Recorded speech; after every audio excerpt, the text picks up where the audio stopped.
ചരിത്രത്തിലെ 5-ാമത്തെ പാർട്ടിലേക്ക് ഏവർക്കും സ്വാഗതം. മക്ക മുസ്ലിങ്ങൾക്ക് ഇടുങ്ങിയ ഒരിടമായി മാറിത്തിരിഞ്ഞു. ഓരോ ദിവസവും പീഡനവും മർദ്ദനവും അപമാനവും കൂടിക്കൂടുന്നു. സയ്യിദുനാ ബിലാൽ റളിയല്ലാഹു അൻഹുവിനെ ചുട്ടുപൊള്ളുന്ന മണത്തരികളിലൂടെ വലിച്ചിഴച്ചു. സുമയ്യ ബീവി റളിയല്ലാഹു അൻഹ രക്തസാക്ഷിയായി. അമ്മാർ റളിയല്ലാഹു അൻഹുവിനെ ക്രൂരമായ മർദ്ദനമേറ്റു. തന്റെ അനുചരന്മാർക്ക് സംഭവിക്കുന്നതെല്ലാം നബി സല്ലല്ലാഹു അലൈഹി വസല്ലമ തങ്ങൾ കാണുന്നുണ്ടായിരുന്നു. അദ്ദേഹത്തിന്റെ ഹൃദയം നീറിക്കൊണ്ടിരിക്കുകയായിരുന്നു. അപ്പോഴാണ് അള്ളാഹുവിൽ നിന്ന് പുതിയ വഴിത്തിരിവിലേക്കുള്ള ഒരു വഹി എത്തുന്നത്. അബ്സീനിയ എന്ന നാട്ടിൽ ഒരു രാജാവുണ്ട്. അവിടെ ആരും ആക്രമിക്കപ്പെടില്ല. അതിനാൽ അള്ളാഹുവിന്റെ രക്ഷ നിങ്ങൾക്ക് നൽകുന്നതുവരെ നിങ്ങൾ അവിടേക്ക് പലായനം ചെയ്യുക. കുറച്ച് സ്വഹാബികൾ രഹസ്യമായി മക്ക വിട്ടു. അവർ മരുഭൂമികൾ താണ്ടി പിന്നെ കടലുകൾ കടന്നു. അങ്ങനെ മുസ്ലിങ്ങൾ ഒരു അപൂർവമായ പ്രദേശത്തെത്തി. പച്ചപ്പ് നിറഞ്ഞതും നദികൾ ഒഴുകുന്നതുമാണ്. അത് ഹബശയായിരുന്നു. അതെ, ഇന്നത്തെ എത്യോപ്യ.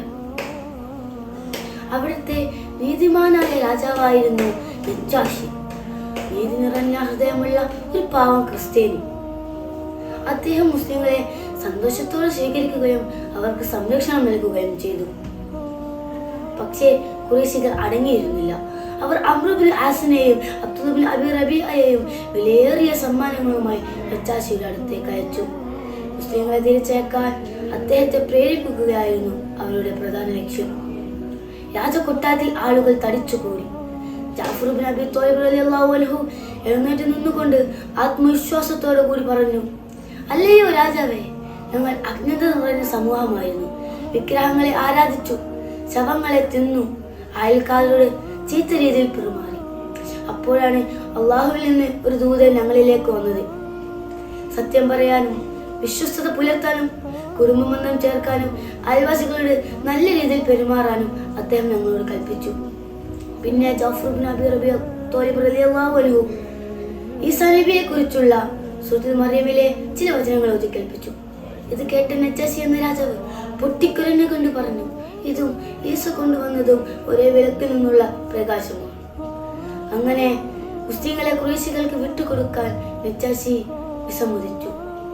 ഹബശയിൽ നബി സല്ലല്ലാഹു അലൈഹി വസല്ലമ തങ്ങൾ പ്രവാചകനായ ശേഷം ആദ്യമായിട്ട് മുസ്ലിങ്ങൾക്ക് സംരക്ഷണം ലഭിച്ചു.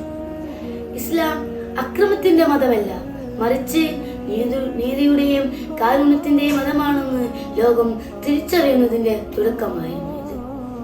പക്ഷേ മക്കയിലെ സംഭവങ്ങൾ അടങ്ങിയിരുന്നില്ല.